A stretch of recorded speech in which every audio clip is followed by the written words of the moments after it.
Hey everybody, I'm Katie Arroyo, And I'm Laura Manasowicz. and this is And this Pinkypromise is Pinkypromise. with a delay. Well, sounded good on my crappy It internet. sounds awesome. Yeah, so we have a very special guest today. We have actor, writer, and singer Michelle Belmont. Hi, Michelle. Hey guys! Super And stoked to be here. yeah, we're so happy to have you. We're so happy because we put out a little notice for people if they had any kind of interesting childhood stories, and you wrote back to us that you were actually homeschooled. And Laura and I were like, we have no experience with this at all, but we have so many questions. So we were like, yes, please come on, please talk to us. I get that a lot. I tell people that and I get one of two reactions. I get, oh wow, you're like so adjusted and so like good at talking to people for being homeschooled. Like that's surprising. Or I'll get, oh, that explains so much. And I'm like, that's rude. And neither one is a nice thing to say to someone. No. I'm like, I don't know which one's more insulting, but Yeah. how about we just leave the comments alone? You're like, either way. I like the hill I will die on is that if you use the word actually in a compliment, it's not a compliment. Like No. the people are so, I hate it. Like, wow, you were actually really funny, or you're actually this. It's like, or you're blank for rude. a blank. Yeah. That one's rude too. Yes. Yeah. Yeah. This Never. is just an etiquette podcast, people. If you would That's like right. to learn how to compliment other people. Don't be a dick. Yeah. The end. Take notes, please. Yeah. No, I That's was funny. mega public school kid, and I didn't really know many homeschooled kids. Like now as an adult, I know people who have homeschooled their kids, Yeah. but I didn't like in extracurriculars or anything. Like my path did not, I don't think, really crossed with anyone. Katie, did you? No. Did you know anyone? No. My cousin is homeschooling her kids. They're young, so right now she's just like preschool homeschooling them or something. But yeah, I think it's one of those things where I was mega public school kid also, and I just don't think we had any way for our paths to cross. You know what I mean? So Yeah. we heard about homeschooled kids. Like you guys were like unicorns. We're like, we know they're out there, but like we That's so funny. Duggars. Because it was kind of the opposite for me, because like all of my socialization was with other homeschoolers. Like we do a co-op, what we call a co-op, which is where you go once a week and do kind of like a classroom experience. So maybe if there was another mom that was really science minded, you would go and take a science class from that mom. Like all the moms kind of tag teamed doing a class. And so all of my socialization was through that. And I did a lot of theater, but it was like kind of still in that Christian homeschool bubble. And so like I had like, it was the opposite for me, where it was like, oh, I have like my one public school friend and they get to go to dances and like they can make out with boys and stuff. So did your parents decide to homeschool you because they were Christian, or is that like a tradition in your family to homeschool? I think it was a religion thing. What's interesting is I didn't realize like how sheltered I was, because out of the homeschooling community, like my parents were kind of more chill. Like I was allowed to paint my nails and dye my hair and like not wear the floor length jean skirt that a lot of homeschoolers would wear. So it was interesting because I was like, oh yeah, my parents are chill. And then I like got in the real world and I was like, no, I still was shielded from a lot of shit. But if you're gonna raise your kids conservatively, it is a good tactic to be like the chill one of that, because you were like, oh, my parents are cool. Like, why would I do anything to like disrespect them? Yeah. They're not like Susie's parents. Yeah. I wear jeans. I get to wear like shorts that go above my knees. Wow, huge. Oh my God. There was this event that I would volunteer for these conferences. Like they'd have homeschooling conferences and I volunteered to do childcare at them or whatever. And there was one day that I wore like Bermuda shorts. So they went down to they're jean shorts, but they're Bermuda shorts. They like went down to my knee. And one of the moms was like, be really careful dressing like that. And I was like, what? And she like took me May I aside. ask what state this is in? Kansas. Kansas. Okay. Yeah. So I That's lived where right we thought you outside guys Kansas were. City. No, We're I all just in don't know. In upstate New York, we were like, I think there's homeschool kids, but they're in like Kansas. They're in like the Midwest. Yeah. So was that were they part of a large church? Is it like all the kids within this church that your parents belong to, did they all get homeschooled too? No, I don't know where everyone else went to church. I definitely had like a church group friends also, but that's where my public school friends were actually at Oh, okay. church. So was it like, That's interesting. yeah, like did your parents have like how did they come to the idea to homeschool? Like was the church itself pretty strict, or was it more of like there was like a subgroup within the church that was strict? I'm not sure. I think it was just my parents. So I don't think the church was like, you should homeschool your Yeah, children. I that's what I think was my wondering. parents were just like, I think it was one of those things, like my mom doesn't talk about her childhood very often. And so I think she like was kind of a wild child. And she's like, I'm not letting my children do that. And so, or something, she kind of found religion later in life. So I think that it was like one of those like complete 180s. And she was like, we're doing things different this go around. And then, you know, we've had I'm divorced at 24. That seems like so.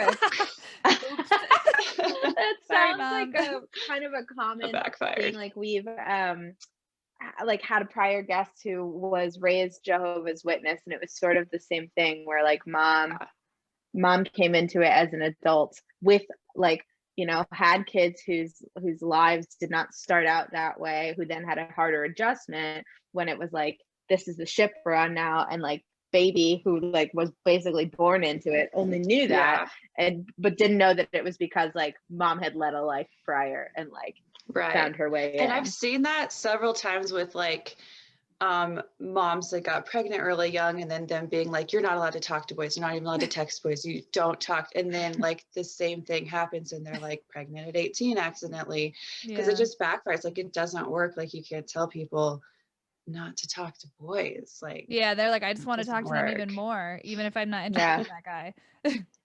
What's interesting about me, I don't really like how I phrase that sentence, but I love it. I've been thinking about it is interesting. Tell us. Is I was like, I never like thought to rebel, because a lot of times, like if you guys watch Gilmore Girls? Yeah.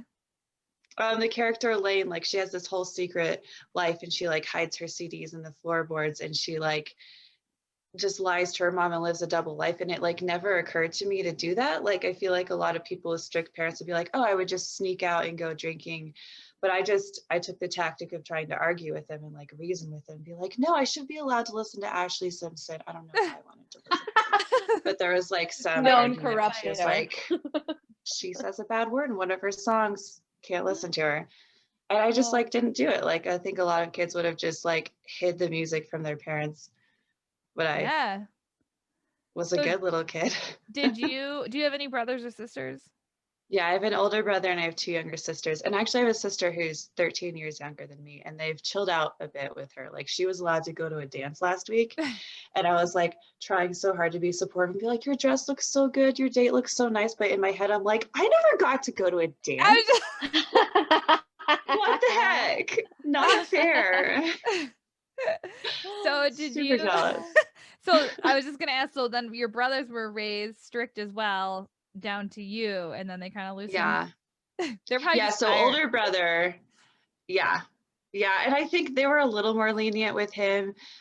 He's also like a vastly different personality. Like my sisters and I are all like really outgoing, and so there was more that we wanted to do, whereas my brother's like super just smart, type A. He went and is an electrical engineer, and they were like, he's probably not going to get in trouble, but you crazy wild children over here, we gotta keep our eyes on you. Yeah. Also, I'm sure because we're girls, it's different. Yeah. Sure. We hear that a lot. Firstborn and a boy. Yeah. You're the adult. You're the third adult. Yeah. There's nothing the little prince can do wrong. Right. Exactly. So did you guys have so then the homeschooling thing just kind of came from your parents, and then did they have like a group of friends that also homeschooled that they knew? Like did they meet the few people I've talked to that are homeschooled, they do say like there is a community where there tends to be like a group of parents that kind of like co-teach together, whether they like swap off or whatever. So were those people who were friends with your parents at all? Or I remember one of my childhood best friends, I like literally knew her. I call her my fetus friend because our moms were best friends. And so we were just best friends our whole lives. So yeah, they had like a community of other homeschooling parents. And yeah, I just grew up and I was just like, I didn't really question. I didn't be like, why are we doing this? It was just like, yeah, this is my life. I just accepted it. Yeah. And then it's like unpacking it all these years later. I'm like, there's so many things that I'm like realizing are weird about my childhood that I didn't even know, it's been an interesting journey. Like, what are some of the things that you realize later? Well, for example, I was married at 20. I don't know if I mentioned that before, but I got married super young just because that's what we all did. Is like almost all of my friends from that circle got married around 19, 20, started popping babies out. And that's just what you did, is like, you maybe go to college, but you find a good Christian guy and you settle down. And it wasn't until I was out of that circle that I was like, who let me get married at 20? Yeah. You don't go to college to like choose your passion. You go to find a husband. Yeah, I went to a Christian college for a year and it was like, you could tell everyone was on the prowl. Everyone was looking for like ring by spring. Huh? So bonkers. We have a friend that went to a Christian college too, and she said the same thing. There was like major pressure. Like some people didn't even finish school because they were like, well, I found someone, so I got what I wanted. Yeah. Why would I keep going? Well, oh my God. And even like you mentioned before, when you got in trouble for Bermuda shorts, like you were volunteering in like child care. So you're just like raised to know that like your path is you'll be tending children. So the sooner you know how to do that, you can't and I just do it in Bermuda shorts. Nope, you gotta get that floor length jean skirt and that one simple braid down the back. Did you do the braid? All the men. Did you do the simple braid?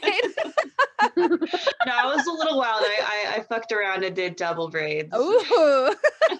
We love that. I was the wild child of the homeschool group. 2 braids, Michelle. Like, oh my God, Michelle's back on her bullshit. They're like, you better watch that. They're like, and I went to a Christian school for high school, which was equally repressive in other ways. And I would get in trouble all the time for having different colored nail polishes. And they're like, we're just teaching you about the real world. Like we're prepping you for the real world. And I'm like, nobody gives a fuck what color my nails are. In the real world. No. Yeah. No. So did you, when you were homeschooled, then you had that one friend that you were super close with. And then did you guys have like a circle? Like, did you have a group of friends? Like, was there guy crushes in this circle, or was it just like you and like 2 8-year-olds? No, there was this, another homeschooling family, and I think they ended up going to public school in high school. And it was like this whole thing, because I did have a couple of friends that started out homeschooling and then were like, they're going to public school next year and they're going to get corrupt or whatever. There was, I remember I like blew a kiss at a guy when I was like 12, and it was like, maybe I was a little bit younger, but it was like the biggest scandal. It's like, oh my gosh, I can't believe I just blew a kiss at Nate. I was gonna know. And we like held hands under the table. in someone's like, were you in someone's kitchen and then being like, I think we would do field trips a lot with the homeschool group. So I'm trying to remember the timeline of it, but I think it was like outside of a field trip, maybe to a zoo or something. And how old were you? I think I was probably 10 or 11. Okay. And then when you were growing up, were you allowed to date at all? I think it was kind of like an unspoken thing that like I could around 16, like in high school, but oh my God, like all these memories are flooding back to me. Well, yes, first of all, my that's dad, what we want. we're about to get some juicy stuff. My dad was a teacher at the high school I went to, and I graduated with like 12 people. It was like a super small Christian high school. And so looking back, I'm pretty sure it was like, I don't think anyone would even ask to date me because they're like, her dad's my teacher. Like, yeah. I can't mess that up. Yeah, your so parents were like, sure, you can date if you can find someone. Yeah, if you can brave enough. Date you. Yeah. Yeah, I had a couple of like almost, but I had a tendency back then to like fall in love with boys I couldn't have and just stay attached with them for like 2 years. So there was no one at my high school that I really wanted to date. Yeah, because it was like the Gatsby complex where it was like, he's over there and he's beautiful and I could probably never have him. So I'll just stay in love with him for 2 years. Perfect. Yep. Yeah, so I didn't have a boyfriend until college. Like I didn't kiss anyone until college. And I was still kind of indoctrinated with the belief that you go through the dad to ask permission even to date. So he like called my dad and was like, I would like permission to date your daughter. And like, oh God, so many memories. Yeah. And it was like this, it kind of fucked me up because they had the idea of courtship instead of dating was really big. And so you like go through the dad and you like date with the intent to marry. And it's like very serious and really high stakes. So it was like when I broke up with him, I felt like really guilty because I was like, oh, I picked the wrong one or whatever. Yeah. So there's a lot of like, everything is just like so serious, so fast. How old were you when that was happening? Was that like freshman year? That was freshman year. So I was probably 17 or 18. And then how long did you guys date? Just I think a semester. Okay. And then I ended Which is up, like every relationship in freshman year. If you can make it a semester, that's a miracle. Yeah. And then you're like, oh man, I really let God down. I was like, sorry that I gave up my kiss to my not husband. Like, oh my God. I think my parents in a perfect world would have preferred that I didn't even kiss anyone until I was married. So I was kind of like almost guilty that I was like, oh, I gave up my kiss virginity to, it's so crazy. To this rando. Was it a good kiss? Like, were you stressed out about it? I don't think so. Like looking back, it was just like so bizarre because he's like not my type. He is kind of my type because he was kind of like a hippie musician type. Like I fall in love with like damaged artists really easily. That's a trend we know. Yeah. It's a sickness. Yeah. And then, we broke up and then I moved to Colorado. My parents ended up moving to Colorado for my dad's job. And it was cheaper to just go with them and go to college and live at home still. So I ended up going to a public school for the rest of college. Ooh. But I was married also. Got married. Were you married to someone that went to the first college? No, so I came to Colorado and I was working this day job at just like this tourist trap in Colorado. And he worked at the church that my parents were kind of attending. And he was a musician. And so I was like, oh, here's a good Christian man. I must do my duty and settle down. Were you attracted to him? Like, were you, obviously you must have been a little bit attracted to him, but do you feel like a lot of it was just like, I should be attracted to him?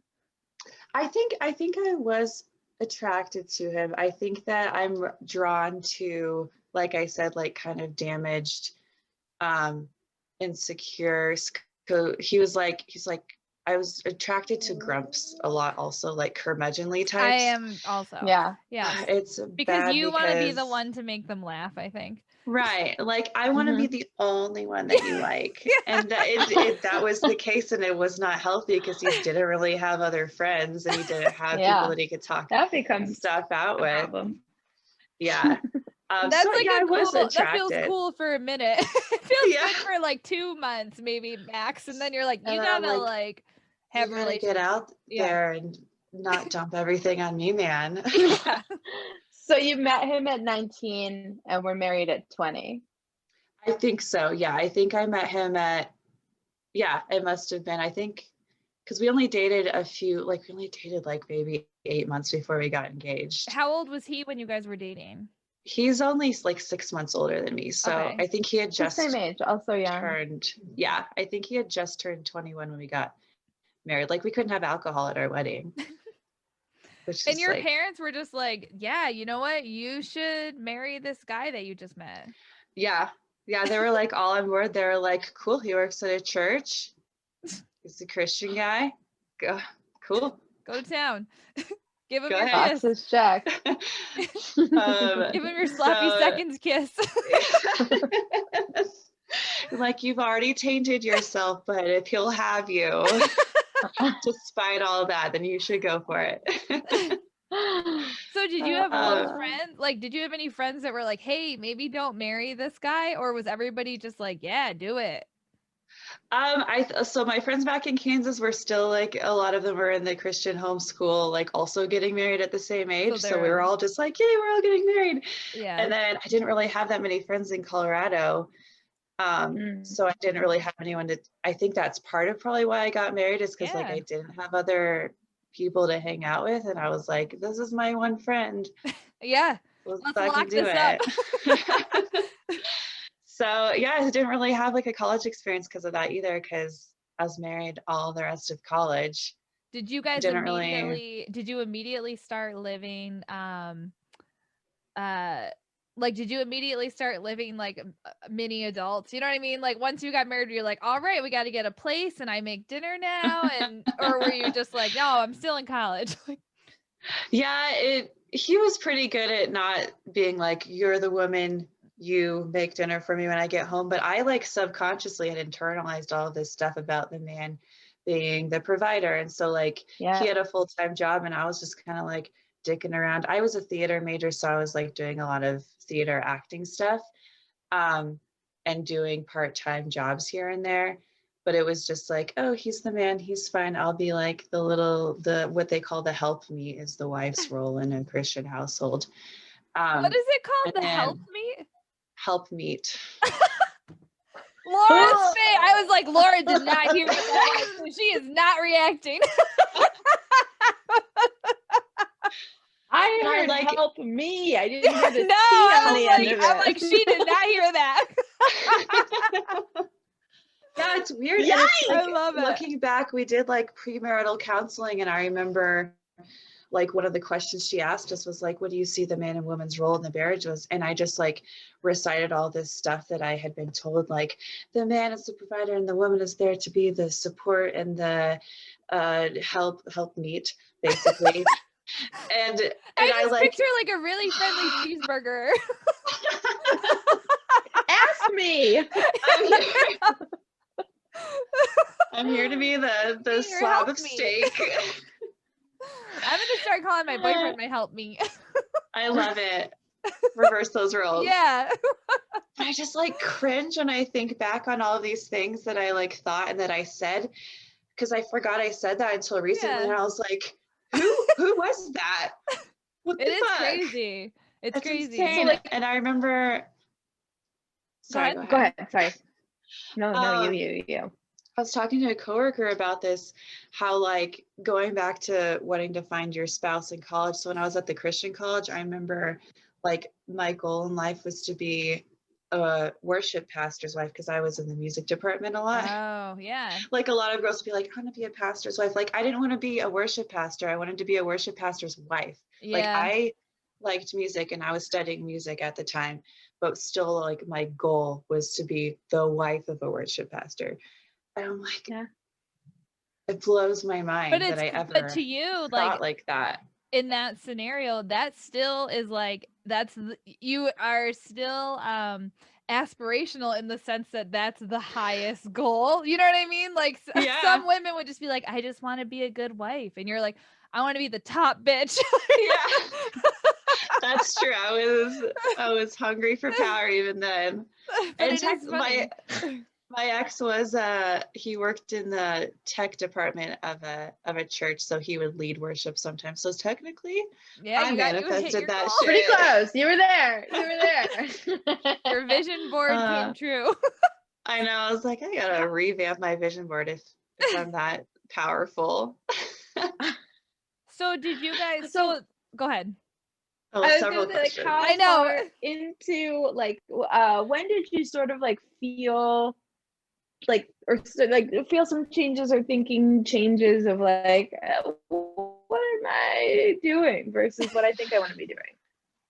It was, so he was emotionally abusive is why it ended eventually. And actually a friend in the church posted this article that was talking about emotional abuse in churches.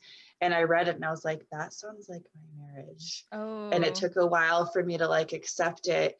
You read that article while you were married? Yeah. Okay. And it was kind of because when you get married, people are their advice is marriage is so hard. Marriage is so hard. It's a lot of work. It's a lot of all of this. And so I was just oh, this is what it's supposed to be. But the second half of that sentence is always, it's so hard, but it's so worth it. And I was like, well, it's worth it. Sometimes it's not terrible all the time. So this is just what life is supposed to be like. And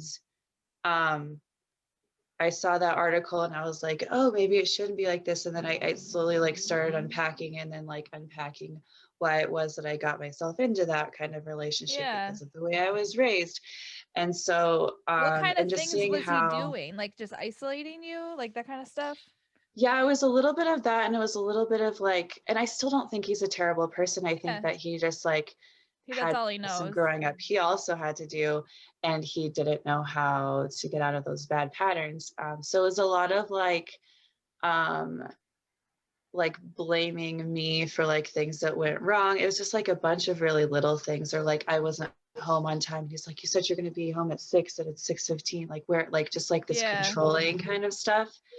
My ex was like that too, and she was very anxious, and it was a bad combination of I'm a very social person and she was a very anxious person. Yes. And so the same kind of thing would happen, or I would be I'd have grocery bags in my hand and she'd be like, why did it take you so long to come home from the gym? And I'd be like, I went to the store. You're welcome.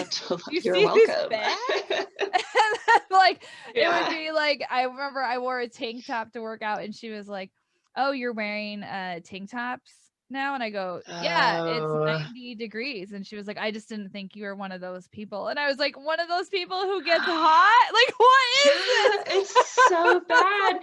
And it sucks that it's these little things that if it's a one-off, you're oh, they were grumpy and you can excuse it away all day. And then you look back and you're like, no, this is a pattern and I don't feel emotionally safe in this.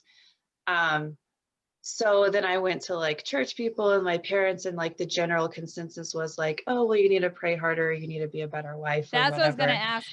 So you went to people right away. Yeah. Once I unpacked it and I was and I looked for the patterns and I was like, no, this is definitely a pattern. And I don't really want to do this anymore, but I'm gonna try. I'm gonna do the right things and see if we can go to counseling or whatever. How long were you married at this point? We separated on our 4th wedding anniversary. Okay. We went to Prague because I really wanted to travel, and I love going places and exploring. Yeah. And he had been to Prague before, and he's the same that you were saying about your ex, super anxious, but he's I've been there before, so I can do that. This is a thing I can do. Yeah. Yeah, and it was our cards didn't work at the ATM and that was my fault, or he couldn't find parking somewhere. And it was I was already looking for it at that point. So I was just while we were there, I was hey, I'm gonna go stay with my parents when we get back. We got some shit to figure out. So we had an 8-hour flight back, and then I went and stayed with my parents for a little bit, and then we got divorced, filed 3 or 4 months after that. But in the meantime, isn't it wild that we're trained to justify the problems, right? Or with pray harder, be a better wife, or it's not that bad, other people have it worse, instead of identifying patterns. We have to figure that out later on instead of being made to look out for things ahead of time, right? I just think that's Yeah, and I think just the advice that we give people, I don't know if it's a generational thing or if it's a religious thing, but the advice that we give people when they're getting married is it's gonna suck, get ready, instead of being hey, have standards, have boundaries, learn how to healthy communicate. Yeah, like nobody gives you the tools. That. I think a lot of times people just should not get married. No. Also, like, so I used to bartend, and I had this like older couple that would come in, and so, anytime people have talked about like, wow, old marriages, like marriages of the past used to last so much longer, and I was like, yeah, because people just were miserable. Like this old couple would come in, and they had been together for like 50 years, and so they would be something that if you saw them, we would all clap for them at a wedding because we were like, look at how long they made it, they're amazing, they're inspirational. And this woman would tell a story that she was like, yeah, the phone used to ring in the middle of the night, and it would be his girlfriend. Like her husband's girlfriend would call their home phone in the middle of the night. And her response was, she was like, I used to just take the phone and hit him in the head with it and then be like, your girlfriend's on the phone. Oh my God. But we did not get divorced because the word hates divorce. Exactly. Because so family meant something. Exactly. So I'm like, well, yeah. People like quote the statistic of like all these marriages ending in divorce, and the divorce rate is so much higher. And I'm like, thank God, like people are realizing that their situation is miserable, and like domestic abuse is so high. Like, thank God it's accessible for women to be able to support themselves and file for a divorce and go do that. And it goes both ways. Like women can be abusive also, obviously, but it was like women couldn't support themselves before, and so they just had to stay. I think I think what Laura brought up is a good point where when you get married, people really do tell you, like, it's so funny. I'm like, I only, like, in the future, I'm like, if I ever got married again, I would definitely seek out advice from people who are happily married. Because, like, a lot of people, when they're just married, like, they're like riding it out, like, they're running a marathon and both of their legs are broken, but they're like, I'm still army crawling to the finish line. And you're like, that's not the guy, like, that's not the person that I want to get advice from. And they do, like, every person that I talked to that was miserable they would just be like, it's so fucking hard. And then, like, I worked with this woman who was in a hard marriage or whatever, because they had 3 kids and they had a lot of stress and whatever, but she and her husband loved each other so much that she was just like, oh yeah, it's really hard, but I don't even think she said it was hard. But all of her stuff, like all of the things she said were like, oh, well, we both understand that time apart is important, so we schedule out, like, I get a weekend every month that I go with my girlfriends and we scrapbook, and every other month, like, they took turns every other month, they got a weekend away. And like they, like, by all standards of other people, you would be like, they're probably miserable, they have tons of kids, and like they don't, the dad just works like a construction job, so his body is hurting, and like instead, like, he got hurt and she was like, he has to sleep in the other room, I hate it, I just hate not sleeping without him. But like they were and I'm like, you guys are like genuinely happy in this like tiny house with all these kids, and just like, but you put all this work into making space for each other in the relationship. Other people I know where like the one person just does everything, those are always the people where they're like, it's a lot of work, and you're always talking to the one that's doing the work. I have no problem with it. Takes a lot of work, like it takes a lot of effort. I've never been married, let's start there, but like I think relationships take work and effort, and that's fine, but then like, but it's worth it. It's like, I need you to qualify that. Like, what does that mean? I need more specific, like, worth what? Like, being alone, like, better than being alone? Well, I'd rather be alone and like myself than married to say I am and fucking miserable. And I'll say that until the day I die. Oh yeah, like, and that's something I've just finally been able to say with like all my heart. Like, I would rather be alone forever. I have a good time, like, I'm independent, I'm doing my thing. I would rather be alone than like in another relationship like that. And it's such a hard pattern to break, because I dated someone last year that like was polar opposite of my ex-husband, because I was like, I had all of this guilt and shame about like picking the wrong guy. And so I was like, I'm going to do the exact opposite this time. And then it like ended the exact same way. And I was like, what is wrong with me?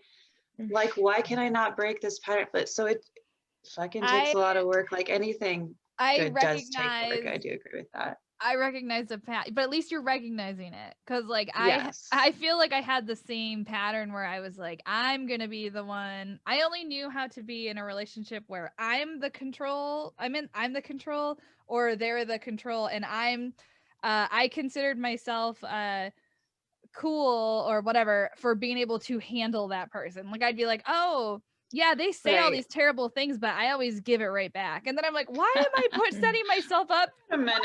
Give it back all the time. Like what? Yeah, it's so stupid how like we like once we're in love, we like tell these lies to ourselves. It's like, oh well, he probably shouldn't say that to me. But and you like adjust it, you like make excuses for them, or maybe it's just something that I need to learn. Like I need to learn to not react so poorly, or I need to learn to be more forgiving. And I just like took all these burdens on myself without him being like, can you? I suck.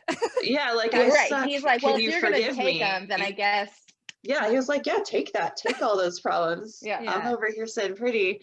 But I think that's the work part that people are talking about. I think it is supposed to be both of you come at it where you say like, here's where I suck. Like you're like, which I learned from other relationships, which is why it is probably hard to marry the first person that you date. Because I didn't know shit. Yeah, you're like, I don't know how I react. And like now, like Michelle, I feel like you and I would probably say the same thing, where I would be like, I like to fix things for other people. So sometimes like that is sure, it works out great sometimes, but then I'm like doing everything and then I'm mad that the other person's not doing anything.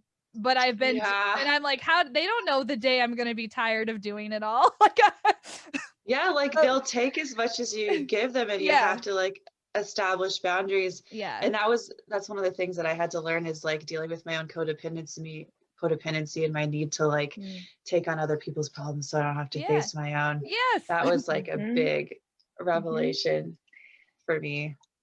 I'm reading this book now, and Katie knows about it, and it's like you know, your attachment styles and like shit that you don't even know is just like automatically happening in your body, and like how that plays itself out in relationships.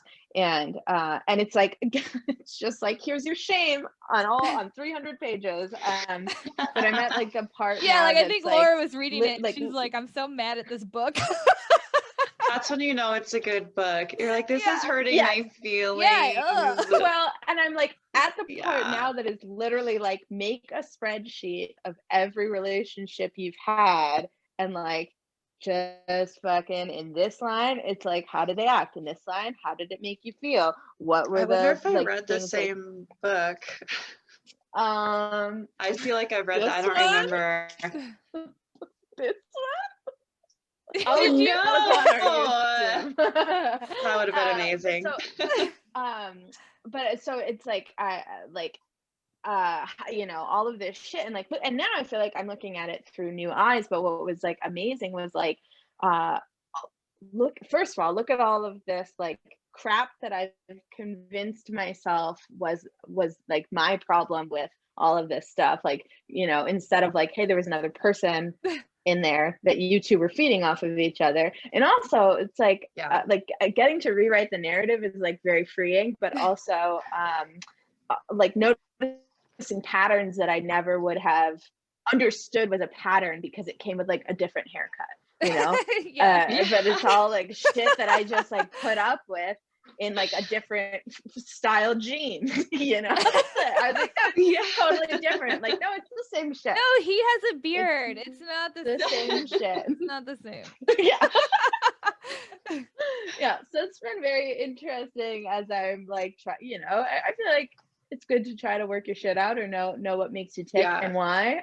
But it is exhausting. Yeah, it's so exhausting, but it's so, that one is the one where it's like, it's a lot of work, but it is really worth it, because but I think the idea, I think what people are supposed to say, what it should mean is, it's a lot of work because you both are working on yourselves, but it's worth it because you both grow together. But instead, people go, it's a lot of work. I have to make all the food and take care of the kids by myself, and he drinks and he's an asshole, and it's a lot of work. Okay.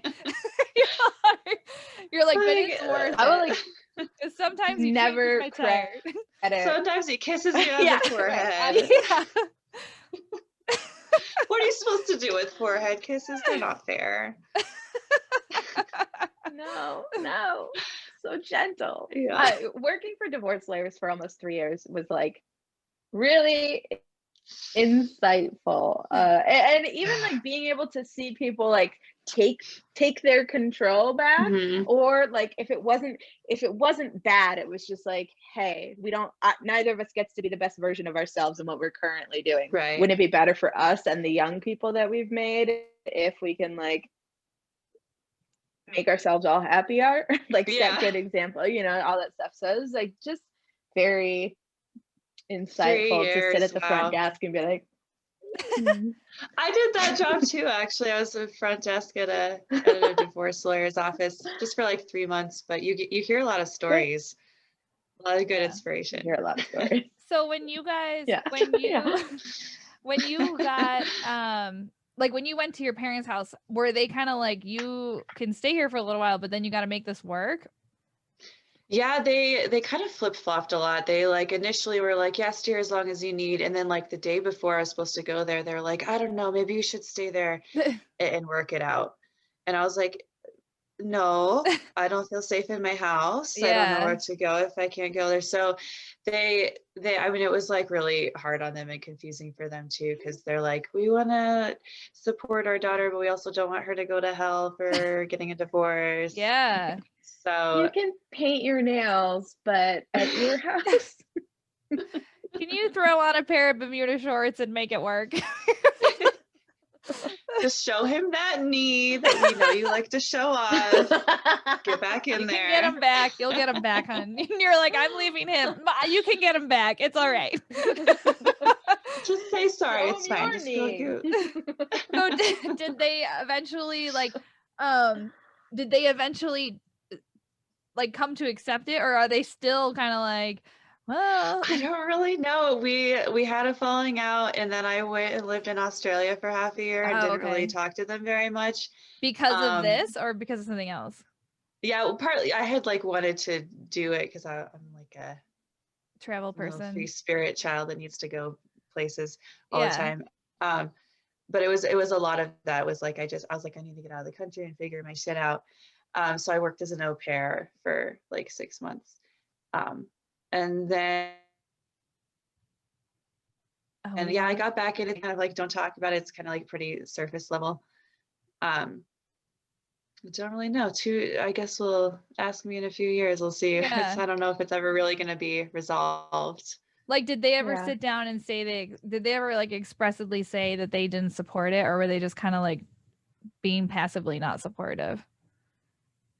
My dad's really into writing letters. So he wrote me a letter that was like, had a bunch of Bible verses in it and was like, this is our job as your parents to tell you that like, you're not doing the right thing. And here's some Bible verses for like why we have the ability to speak into your life like this. And I was like, you got me fucked up. I'm going to Australia and we'll figure this out later, maybe. Yeah, that's a lot. It's just kind of still, I just got back and they're like, do you want to come over and have tacos for dinner? And I was like, yeah. And then we just didn't talk about it ever again. Yeah. That sounds very Christian. But I know they're... That sounds like Christian problem solving. Taco Tuesday. We made your favorite meal. Universal smoother over. I think they're, they're doing their best because they had their own repressed childhoods or whatever happened to them. And so I think that like my youngest sister she's already got a way better head on her shoulders about a lot of things. So how did your ex-husband handle it when you guys actually got divorced? Like, was he pretty good about it? Or did he like fight? Yeah, he didn't do any like stalking or anything. Like he was like, this isn't biblical. We're supposed to work this out together in a Christian marriage. And I was like, yeah, together, like not me begging you to go to therapy. You're like there's a lot of things. That's the rub, isn't it? Yeah. You just got brought a drink. Yeah. That's so nice. Queen. We're working together. I love it.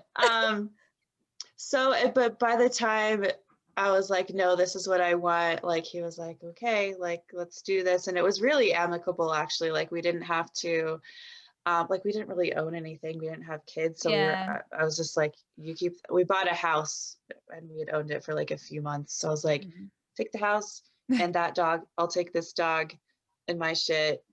And yeah, I haven't talked to him, haven't seen him since. Wow. Have you like caught up on anything that he's been doing, or just totally out of I was friends on social media with his family for a while. Like, I was pretty close to his mom and one of his sisters.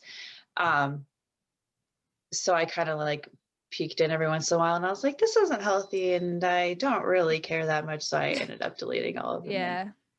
I don't. Yeah, it just feels like a past life at this point. Yeah. It definitely it's like one of those things where you could you got so much life experience so early. Like, you're so sheltered in some ways, but then that whole experience of having a marriage and then having to end is something that like 40-year-old women are like, I'm just learning how to leave a marriage. Yeah, I got my first divorce. Yeah. Got it out of the way at 24. Yeah, you're good. Yeah, I went through a lot of guilt, and I'm just kind of coming out on the other side of it, of being like I wasted 4 years of my life. Like, I could have been pursuing my passions and following these dreams that I had that I was always too scared to follow. And I just I overworked for like a lot of the last few years because I was like, oh my God, I have to catch up. Like, what was I doing? Like, I picked this terrible person. And then I just had all of this guilt. And I'm just now being like, I don't think that I would be brave enough to be the person that I am now had I not gone through shit and lost everything and had to rebuild. Yeah. And it's so cliche, but it's so true. And it took me a while to actually believe that in my heart instead of just saying it.